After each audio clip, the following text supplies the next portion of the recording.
Hello, coaches. Welcome back to another episode of Coach Better Spotlight. In this episode, we're talking about a critical element of the coaching role, purpose. Today, we're chatting with John Darcy, Deputy Director of Western Academy of Beijing in China. John discusses the importance of both the coach and the school leader understanding the purpose behind the role of a coach in order to empower and maximize the impact coaching can have on professional growth and student learning. If you enjoy any part of this video, please give it a thumbs up. And if you'd like to see more conversations like this, please subscribe to our channel and click the notifications bell to find out every time we release a new episode. Remember, you can also listen to the full Coach Better episode wherever you get your podcasts. We are passionate about the impact coaching can have on student learning, school culture, and teacher professional growth, and we want to help you coach better. We've got some great opportunities for more learning after today's conversation, so stick around all the way to the end.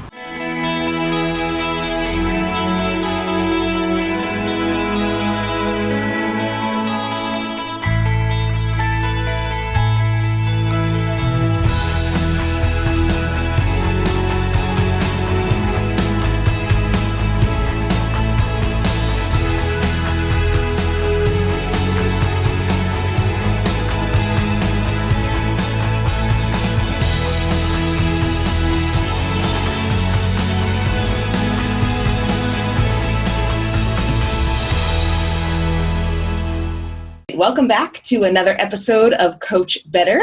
Today we're talking to John Darcy from WAB in Beijing, and I'm going to ask John to please introduce yourself. Hi, Kim. I am John Darcy. I'm the Deputy Director here at WAB. I've been here for 4 years. I was at the International School of Istanbul for 4 years before that, and at the Canadian International School in Hong Kong for 6 years before that. And for 20 years, I taught in the public system in Toronto. It sounds like you have had really positive experiences with coaching and coaches in many different locations. However, it's not always successful in schools. And I know from a number of schools, even in the Asia region, they're really considering and reconsidering the value and purpose of those roles. So I'm curious, in your opinion, as a school leader, where do coaches or where does coaching fail, and what can we do about it?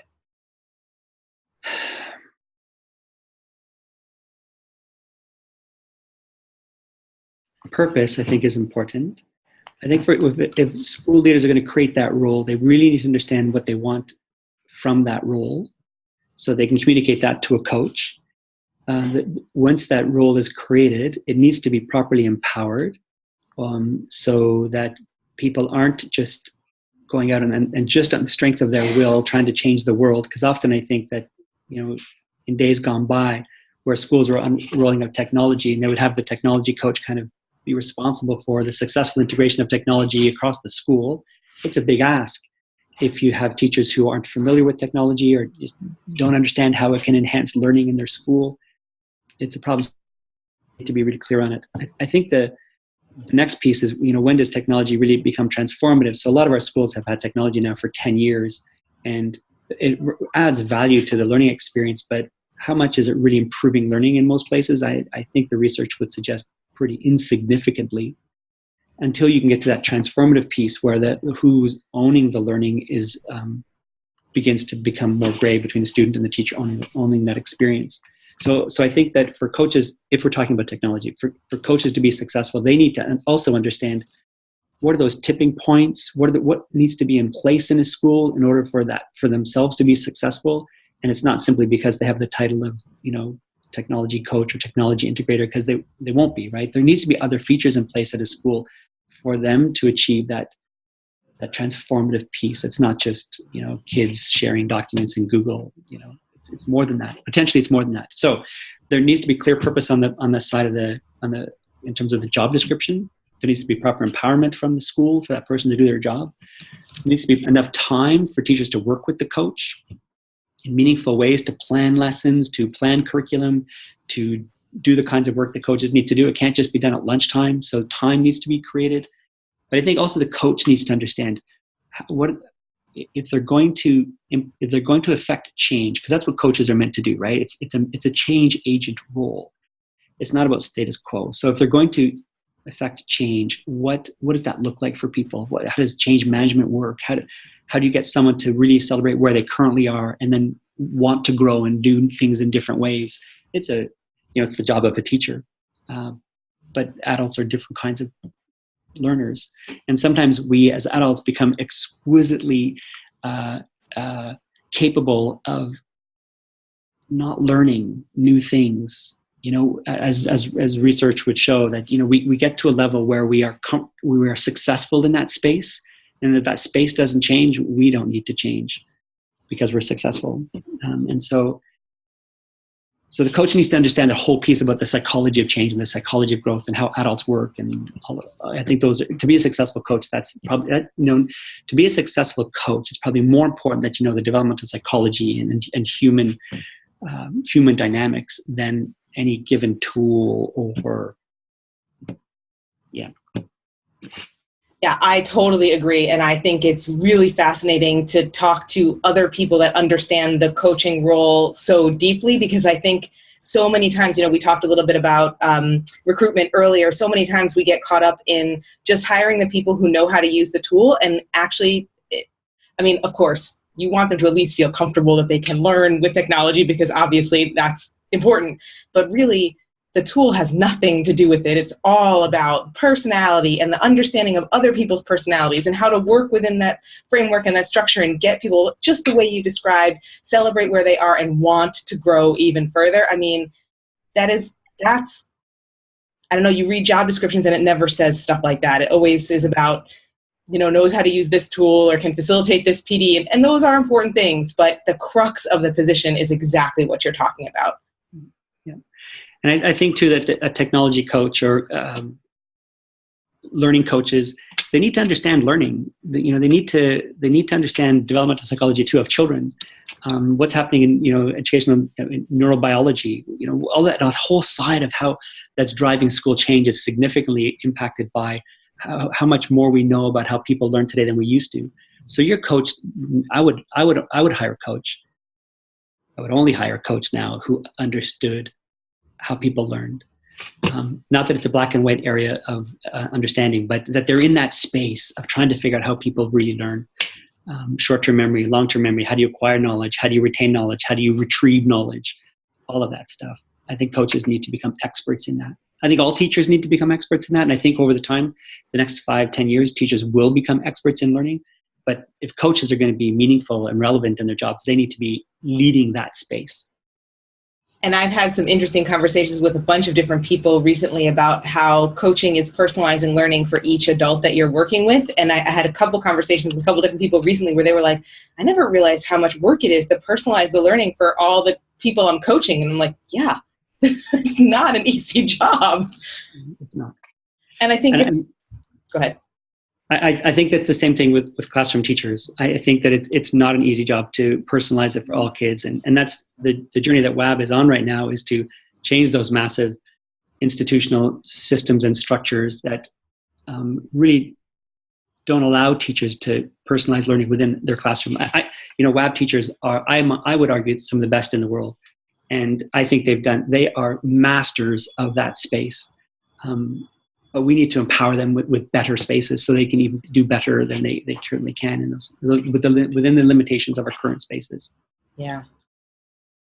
And it's really cool when a leader can understand the dynamics of the classroom, the dynamics of coaching, the dynamics of the spaces and how they interact with us, and the structures of a school to empower everybody to feel like they can take those risks. Because obviously you consented to do this interview, you have an interest in this topic, but not every school leader that I've worked with even has